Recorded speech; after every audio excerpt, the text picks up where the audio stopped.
Hi, welcome to Power Factor. I'm Larry, and this week I'm going to talk to you about the GSSF match that I shot in Port Townsend, Washington.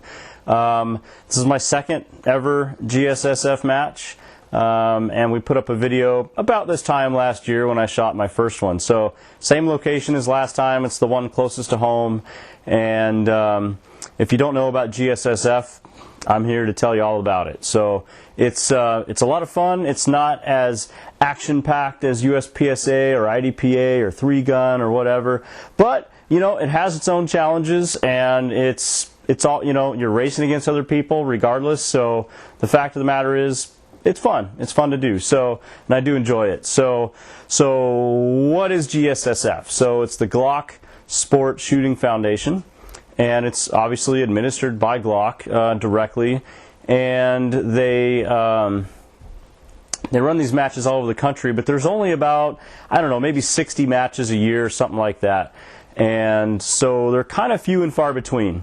You've got your membership, and if you're really lucky, one's real close to your house, and if you're somewhat lucky, you might have, you know, 2 or 3 matches per year like we do that are within some reasonable driving distance of, you know, 3-4 hours, something like that. So, but so far I've only chosen to go to the one closest to my house, which is, you know, up to about an hour away with a ferry ride. So what is GSSF? So it's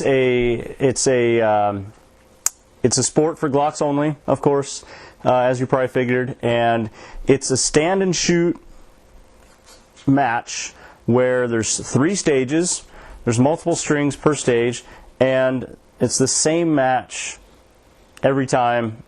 Every time they host it, it's the same match, same targets, same layout, same stages, and therefore you have an opportunity to compare this year to last year and all prior years to really kind of see your improvement. It is a stand and shoot, highly accuracy based game. Your time is, your shots are timed, and the time is recorded, and then you score the hits, and it's a time plus penalties, time plus scoring. So you got your raw time, and then penalties just add more time to your raw time. And in the end, who's got the best time? That's basically how it works. So there's 3 stages. I'm going to talk about those right now. So the first one, and I'm looking this up, by the way, on GSSFonline.com. And there's 3 separate courses, and I'm going to talk about them in the order that they were laid out at our range. First one is 5 to Glock. That's what they call it. And there's 5 targets, 5 cardboard targets. GSSF uses the NRA D1 target, the tombstone-shaped target. It has a bullseye. You've seen me, I don't know, in the last 6 months or so, talk about and hold up that target from the indoor league. These are cardboard targets constructed much like the USPSA and IDPA targets, but they're the tombstone shape with a bullseye in the middle. You have a 4-inch X-ring and an 8-inch 10-ring. Anything in the 10-ring counts for no penalty. Outside of that, there's a 12-ring, which is considered a Charlie. The first 2 are Alpha and Bravo, and then the 3rd ring is a Charlie. It's a 12-inch. And any hits in there add 1 second to your time. Anything outside that 12-inch bullseye that still winds up being on that inside the tombstone target, the rest of that adds 3 seconds to your time. So that's a pretty harsh penalty. So therefore, you really should be focusing on accuracy and taking the time to make really good hits. Anyway, so that's the little quick discussion on the target. The 3 stages, like I started talking about. 5 to Glock is the first one. There's 5 tombstone targets, 2 shots each, so for a total of 10 rounds per string, and they're spaced at 5 yards, 10 yards, 15 yards, 20 yards, and then down the middle at 25 yards. So they're staggered as they go down. 25-yard targets on the center line. Then you do 2 shots each, and then reload for your next pass, and 2 shots each. You make 3 total passes, 3 total strings for that. They add up all your points, apply any penalties, and you take your raw time plus your penalties is your final score for that stage. The next one is simply called Glock the Plates, and it's simply a plate rack. The plate rack's at 11 yards, and it's a 6-round plate rack, traditional 8-inch plates, but you take 4 strings of fire on that one. You run it 4 times.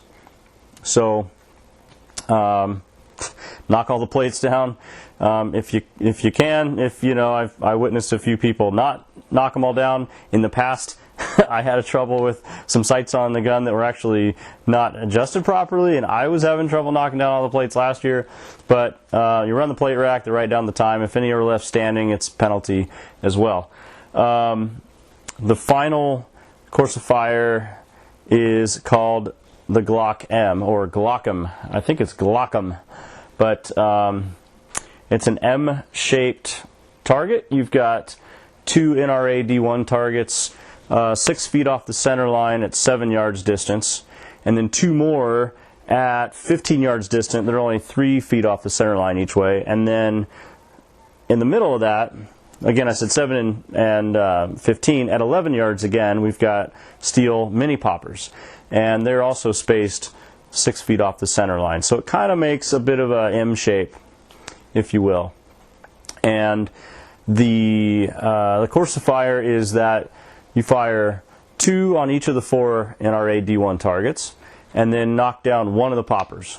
And then on your next string, again, 2, 4, 6, 8, and 1 of the poppers. And the third string, 2, 4, 6, 8, and the last popper. The popper can be shot at any time. You can shoot it first. You could just shoot from left to right, and when you get to that popper, it could just be a part of your left to right string.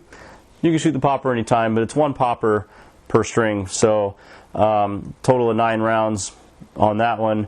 The total, I forget, is like 90 rounds or 90 something rounds. I forget to add it up, but for the whole entire match. So, you know, if you bring 150, you should be safe to complete the match and not run out of ammo. So that's kind of a breakdown of what the courses of fire are. So who shoots GSSF?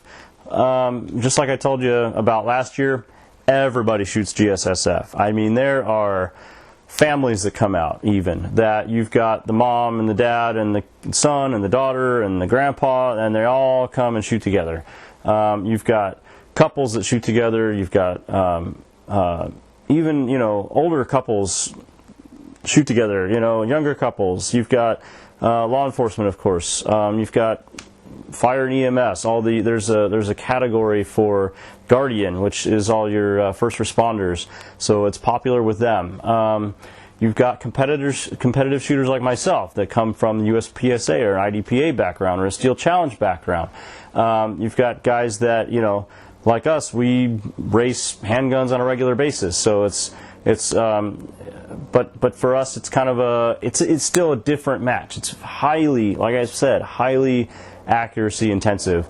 And for me, that's something I really need to work on. It's something I enjoy working on, and it's a skill that I'm glad that occasionally I have an opportunity to shoot a little GSSF to kind of remind myself to really make good hits and not just be a hoser like I have in the past with my high capacity open guns and limited guns, right? So you know, my skill set in USPSA really favors my ability to move quickly and shoot quickly and try and make up for some less than ideal hits sometimes. It's not what you want to do in GSSF at all, and I'll show you an example based on my scores. I'll show you where that's true. What else? So this year I worked the match, actually, and as you can see, I've got my range officer t-shirt on. I think it says range officer here somewhere. And so that was pretty interesting. It was pretty fun. They were looking for help, and I said, yeah, I'd like to help. You know, I'm a better RO than I am a shooter. I've said that for a long time. And I enjoy working with shooters on all skill levels. I mean, when it's a USPSA match, what I enjoy is letting the shooter solve the problem and just being there for safety purposes, for, you know, recording any potential infractions, like, you know, any kind of procedurals, or hopefully not any disqualifications, but occasionally it happens. I really enjoy running the shooter in USPSA and watching them solve the problem. Here in GSSF, it was a total different experience, because in some cases you have people that are very new gun owners, and this is their first time they've ever been timed shooting a gun. You know, the first time they've ever had the pressure of shooting against the clock. And working the match was fun to help people and encourage people and tell them what they're doing right. And some people step up and go, you know, I'm nervous, and can you help walk me through this? And sure, no problem. So I enjoy that part of it too. So for this match, like I say, I stuck my hand up online electronically and said, hey, I'd love to work the match. Here's my credentials. I've been an RO since 2004 and USPSA. I'm a CRO since 2008. And somebody responded and said, oh yeah, hey, I know you. You know, we've shot together, and I totally know you. So yeah, I would love to have you. And so I showed up on match day, not knowing what stage I was going to work, and they had me assigned with one of the senior guys working the plate rack. So it doesn't get any easier than that. Don't have to tape targets, don't have to scrutinize hits. You know, is it in the A ring, the B ring, the Alpha, the Bravo, the Charlie? You know, it was just knock them down, just pull the rope, reset them. It was great. It was a very, very easy day of working. But I had to get my own match in, right? So, and some people were able to get out there on Friday and set up the stages and then shoot their own match Friday afternoon when the match was otherwise Saturday, Sunday. It was far enough away from my house, and I'm working Friday. I couldn't get out there, so I had to shoot my own match Saturday, and I was only going to be there, for the one day. So. So we get to get there, get signed up, kind of get the t-shirt, get the shirt worked out and all that kind of thing, and figure out where I'm working and who I'm working with, and meet the guy I'm working with. And pretty early on, we had a kind of a lull. I mean, there was people just kind of moseying in and getting signed up and getting squatted up and all that sort of thing. And I'm kind of looking around going, well, I mean, is this a good time? I can sneak in one of my stages. So they said, yeah, sure. So grabbed my gear and immediately shot the plate rack stage. So then it was time to figure out when was I actually going to shoot my own match, because the guys that set up the match, they all set up on Friday afternoon and shot their own match. For the most part, most people shot their match on Friday. But I was working on Friday, and I was only going to be there on Saturday. So I showed up on Saturday and figured out who I was working with and what stage I was working. And immediately there was a bit of a lull in the action, because competitors are kind of filing in and getting registered and getting signed up on a squad. And I said to the RO I was working with, hey, like when should I shoot my own match? He's like, oh yeah, how many guns you got? I said, well, I'm going to shoot 3 divisions. And he said, yeah, sure, we'll just shoot this one right here, right now. So I went ahead and started on the plate rack, which most people don't like to start on the plate rack. I don't know, for whatever reason. People feel more comfortable shooting at paper targets, and they'll start on either the 5 to Glock or the Glock M stage. And but I figured, it doesn't matter. I got to fit these in wherever I can. And so why not? Let's just go ahead and run through it now. So I shot. I'll tell you the divisions I shot, and then we'll talk about the. I'll show you a video real quick about my one of my stages, 1 or 2 stages, or 1 or 2 runs on each stage. So I shot the Glock 19 that I shot last year, and that I've shot on the indoor league, which, again, I didn't shoot very well at the indoor league, and again, this time I didn't shoot very well again, and I need to figure out what the heck's going on with that gun. I actually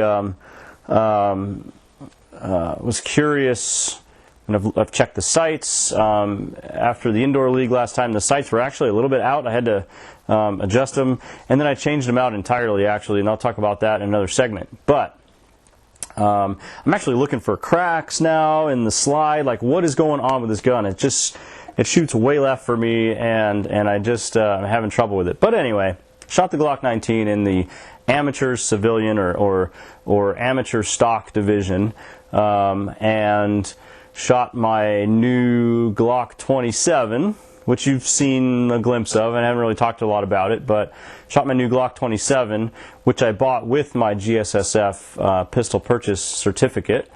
And this was, I put 2 mags through it before just to kind of get a feel for it, and this is the first time I've ever shot it for real, like especially on the clock. Before I just kind of shot at some leaves on the berm and said, yeah, it works. So it works with this ammo, my minor ammo.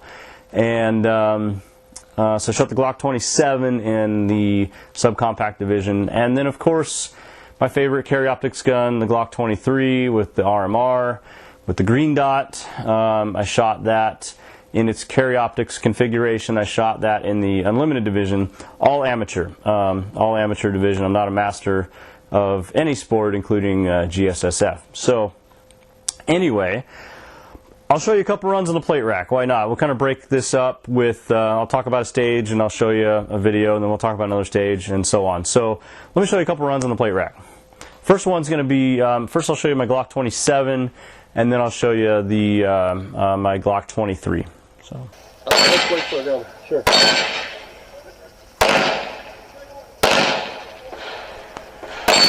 Okay, yeah, I will. I'm going to talk over this video. So our timer was being a little sensitive, so we waited for the other guys.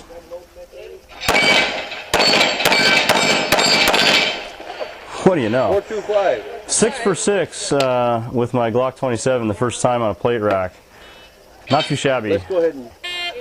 So. There you go. 367. Missed the first shot.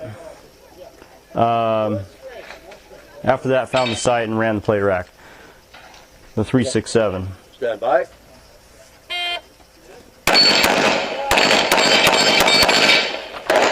.358. So same thing again. 358 this time.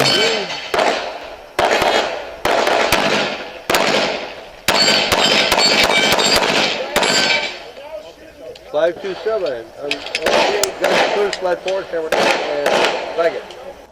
All right, so that was the worst of my runs there at 527. Missed the first shot twice. I was getting a little bit cocky, I guess, or something. I'll go ahead and run the Glock 23 carry optics gun now. Are you ready? Stand by.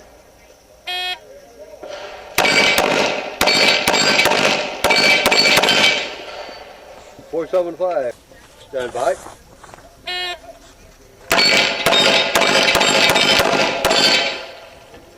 .383.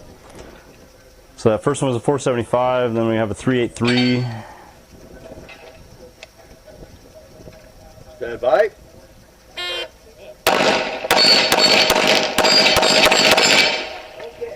.379.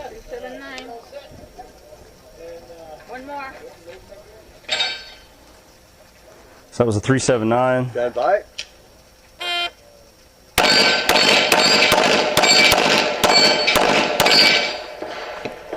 .484.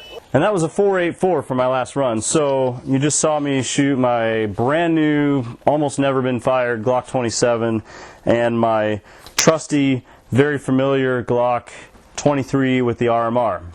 So this is what the score sheets look like. You get your carbon copy and get to take that home and confirm your scores when they post them online, the preliminary results, which are posted now after the match is over. But the interesting thing, you look at these two, and my trusty Glock 23 with the optic, a 17.21 was my total time for the 4 runs. Glock 27, 16.77. So I shaved half a second. My best time was half a second better than the gun I'm more familiar with. I really like that Glock 27. What can I say? I mean, that thing is just a nice, compact. I had a little, pinky extension on there, a Glock brand +2, which is allowed by the rules. Little pinky extension on there, so I got a full firing grip.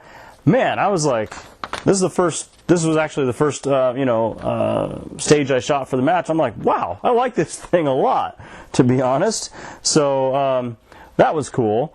So then, anyway, I worked the rest of the match, the rest of the day. It got pretty busy. Got a nice little lunch break. They fed us nice lunch and everything else. Came back after a quick lunch and finished out the day running shooters through there. And, at the end of the day, kind of saying, it's looking like we got a bit of a lull. Maybe I should go finish up my match. And they said, oh, yeah, go ahead. So the next one I did was the Glock M or Glockum. And I'm not going to bore you with two separate runs here, but I will... I'll show you what that looks like with my Glock 23. Are you ready? Stand by.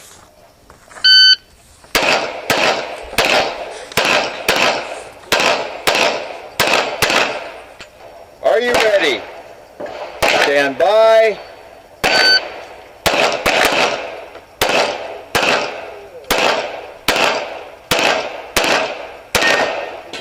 Are you ready? Stand by.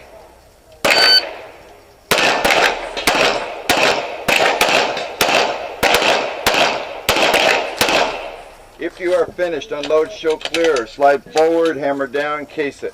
All right, so that's what the Glock M or Glockum looks like. As you noticed, I was making decisions on the fly as far as the poppers go. For my first run, I kind of went from right to left, and the popper was the second target, and then finished up the other cardboard. And then I thought, well, I don't know, maybe this time I'll just shoot the popper last. And so I went all the cardboard and back to the popper. And I thought, maybe I'll just shoot the popper first this time. Yeah, why not? So on my third run, I shot the popper first and then ran through the paper. It didn't make much of a difference to me, I don't think, and just was kind of making it up on the fly as I went along. By far, my best score was with the Glock 23 with the optic, with the total time of 21.18. And my raw time was 20.18, and I had a 1 second penalty added to my score, which means everything was in the alpha or bravo zone or the 8-inch circle, and only one fell outside of the 8-inch circle into that Charlie zone, or rather the 12-inch circle. So that's where you got your +1 penalty on that. There's your, if you want to pause the screen, that's what the scoring looks like, and that's what my score sheet looked like there. So by far the best run out of all my guns was this one here. Didn't do quite so bad with the 27, but the Glock 19, again, just not shooting it real well. Did all right, but not great. Actually, I'll go ahead and highlight that. My raw time with the Glock 19 was 28, right about 28 seconds, just a tick over 28 seconds. But in penalties, I added up another 17 seconds for a grand total of 45 seconds. I mean, we've got, take a look at the hits. You can pause the video if you want to see that right there. And that there it says raw time plus penalty time is just what I jotted down on there. So that's an illustration of how you can totally wreck your score if your accuracy's not so good. So again, like I've said before, this is a very accuracy intensive sport in order to do well. So now I'll just go ahead and show you the Glock 23 again on 5 to Glock. Again, that's 5 targets at 5, 10, 15, 20, and 25 yards. And here's what that looks like. Are you ready? Stand by.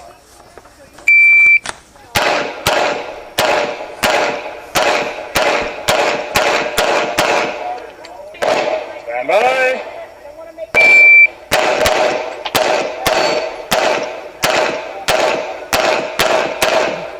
Stand by.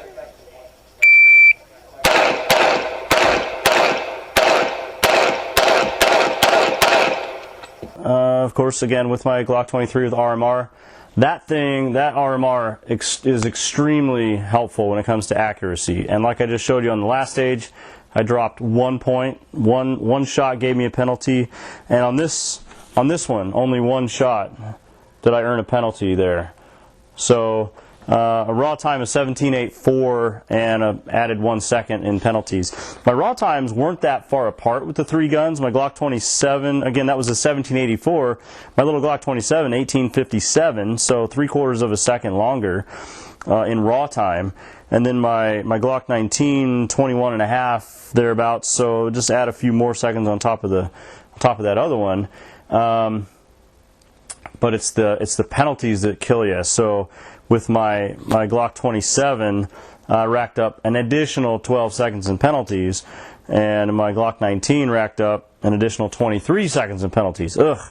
But with my trusty gun with the optic there in the unlimited division, pulled it out and did pretty darn good. So how well did I do? Well, this time I actually won my division. So yay! I'm very happy with that. Of the 3 divisions I shot, I don't really remember. I was way down the list with my Glock 19, like 15th or something like that in the amateur stock division. My subcompact, when you're looking at just the amateurs, which is all I'm competing against, I was actually 4th, which, one more I would have gotten some kind of prize. I don't remember what exactly, but not good enough at 4th place. But I won the amateur unlimited division, which means I get a gun. Yay! So this time I earned it. It wasn't just random like it was last time. So at my first ever indoor league of about a year and a half ago, which would have put it about January, February, March of 2015, when if you were tuned in to our channel back then, you'll remember that I won a Glock at the indoor league at random, which when you shoot an indoor league, doesn't matter how many people play, they have one certificate and they put all the names in a hat and draw one out, and I got picked back then year and a half ago. So this time I win a gun because I actually shot good. All right, so but the official results, we still got preliminary results are up right now. Right now is the Friday after the match. We just shot like 6 days ago, and I was hoping it would be official by now that I could tell you for sure that I won a gun. But you look at the rules, and it says if you have at least 10, and there was like 14 or something like that in the division, winner gets a pistol certificate. And so now I get to think about what I want to get, and I think I have an idea. Maybe I'll put it out to you guys again.